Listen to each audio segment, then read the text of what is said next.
Welcome back to ShopDog-Garage. It's another 57 Chevy video. Don't know if you noticed, but Harlan did a little work off camera. So, you can see he's got his little spot weldies just like over there. Let's see, he started that, but I think he's going to finish it when he does the floor. And a few spot welds all down here. Keep this nice and tight. Yeah, you can see everywhere he did his spots. So that looks pretty nice. You can see he got that in pretty tight. That's going to work out really, really well. In fact, we did a better job on this side than that side. Although, once it's on a rotisserie, that'll be correctable. No, he looks like he did a pretty nice job in there. So, I think he was interested in starting to get set up for that transition to the rotisserie. Don't know how far we get or what happens, but let's take a look here. Oh, and for anybody that hasn't done this on these cars, we'll be pulling this mount point, and then all down the frame there's some spots. Although you wonder how many of them are even here on this one. You can see that one's gone. Huh, that one's gone. So I don't know that getting them removed is going to be the hardest part. You know, that one's still there and that one's still there. And the two down inside the trunk cavity probably are still here. Yeah, they're going to be really fun to get at. So, all right, let's get cracking. Well, that was fun, but I got it out. Down here wasn't too bad because had an extra window to work through. When in doubt, always look at your spare frame to see where all your mount holes are.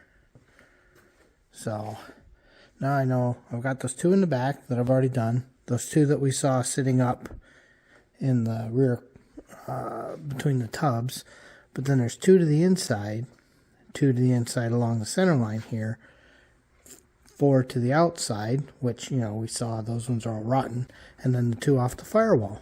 So that's all we need to know. Well, the gun is making short work of these rusty things. Most of them are getting snapped off, but that's fine. We aren't going to reuse any of that. The only two holding this all together are these front two. And they're reasonably easy to get at without, you know, fenders and stuff. So, gonna leave those till we decide where we're picking the car up. Okay, I'm assuming that we're going to use the 2-post to lift the body. That's what we've done with every other car in the past. So, I'm a little prepped here. I don't think he's quite changed from his work clothes yet. So, we will see you guys in a minute. All right. So, all of the bolts are loose. These are just snapped. So, you know, actually most of them broke. So that's fine. That one broke and came apart. That one's still rusted to the top, but we'll knock it out when it's loose. And that all used to be part of this car. Well, all of this did. So, anyway, I think we're looking at moving the 78. It looks unassuming, but that'll soon be a cool car. So, I'm going to go out and help him get the rotisserie frame and get her drug in here. Fortunately, it's this way with every car. Where's the solid spot we can pick up to pick the body off the frame so we can put the rotisserie on, not drop anything? Always the scary part. So, I'm looking here at the firewall, and where the firewall comes down to from the cowl to the sill. This actually, it may be ugly, but it looks like it's pretty sturdy. So we're probably going to do the fronts here. But weight-wise, in the back, I hate doing it with the new metal, especially when it hasn't been attached to anything. But it might actually, this may still be the strongest point. Nothing back here will be. So we're going to play around. We'll be back in a little bit. Kids, don't try this at home. We don't like the idea of using that point. It moves too much. So we're going to just see if this is enough for now. Oh, and we almost forgot. On these, the column doesn't come apart. It's a big long shaft. That's that one that speared through your chest and killed everybody. That changes over time, but on this one, we had to pull all of that apart. Really, really, really fun, you know. So we've got that all laying down, and then as the body's coming up, you just roll the car forward. You can see the angle, and that'll slowly come out. Okay, so far it's picking up. You can see we got a little daylight above the frame, but we just move it a little bit, kind of look around, see if anything looks wonky, see if anything's moved. You can see this is definitely under a little more stress than it was. So I'm not sure what we can do about that. It's one of the things we have been a little worried about. Because remember, we've got structure up to that point and then from there over. So this is our structure. That is a big part of what's holding this all together.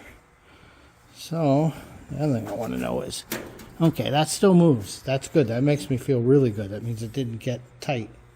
So we just give her a little more. Now, remember what we were talking about with the steering? Now you can see she's kind of hitting on the steering. Okay, yeah, that was a little rusty. But then all we would have to do is roll the tire forward as soon as I pull the block of wood that's holding it. Those deeper tubs meant we still had to pop the gear free to keep getting the angle, bring it up a little bit, roll it forward, bring it up, roll it forward. But you can see she's almost there now. The temptation to cut the shaft is really, really high, but don't if you don't have to. All right, and then with a little care, we're going to get this frame out of here. So, one thing that's nice about this kind of steering is you get to still have a steering wheel. Okay, with that in the paint stall, now it's time for us to start kind of looking. I think we're going to attach these two front ones. I think that's a given for us. Okay, this bushing is actually not terrible. This one, that's still rusted in. I'll have to give that a little love tap. And then back here, I'll help him in just a second, but back here, we're going to mount right in here somewhere. Probably that one, I think. Or no, it's this. So, all right. Now, and we tried to be clever. So there's one of them off. But we've got these. So we had this reverse. One side was the 55 and 57. The other side was the 78. The problem is, when we've got it in the 55, the brackets for the 78 hit the car. So, that's a lot of work getting those off. Wow, a lot of grinding. Okay, this whole thing is always terrifying. Every time. I don't know why. It just is. So, we got those sorted and figured. The car's sitting at ever so slightly a nose high rake because we're trying to keep the barrels at the same height to make moving it as easy as possible. One of the very next things is now we've got to decide what height we want the car to be at. So it's a lot easier to play that game while we have the lift handy. So I don't think he can rotate the car at this height. So we'll keep playing. That's about as high as we feel comfortable going. So it's time to push her back in the other room. Should clear the door. But we seem to recall this thing drives like a drunk sailor. All right, and figure we better throw some air in the tires. They're all a little lowish. So don't want that falling. Well, look at that. It's not often you can look and work under the dash on a car like this and not have a lift under it. So it still blows my mind that that's all it takes to hold all this up. But then to be fair, I think we're only got like 300 or 400 pounds right now. It doesn't seem like it's that much weight. It does not complain that much. Oh, the weight reduction. This is Minnesota. This is what our cars all seem to look like. Well, I'm going to close out the video for tonight. I think we got quite a bit done. Harlan's got a lot of homework to do now, so he'll be busy. There's a lot of work to get this floor changed. And, you know, obviously the toe boards need a little work, and there's a lot to do yet. But being able to get at it when you're not young and skinny anymore, and you can't just lay on your back in the driveway, this is the right way. So, and then one thing that's nice to note, see, this still has no tension on it, which means picking the car up didn't put a bunch of stress on this inner. You know, remember, that gets welded to the floor. So that's good to know as well. Yeah, looks pretty good. Anyway, thanks for watching.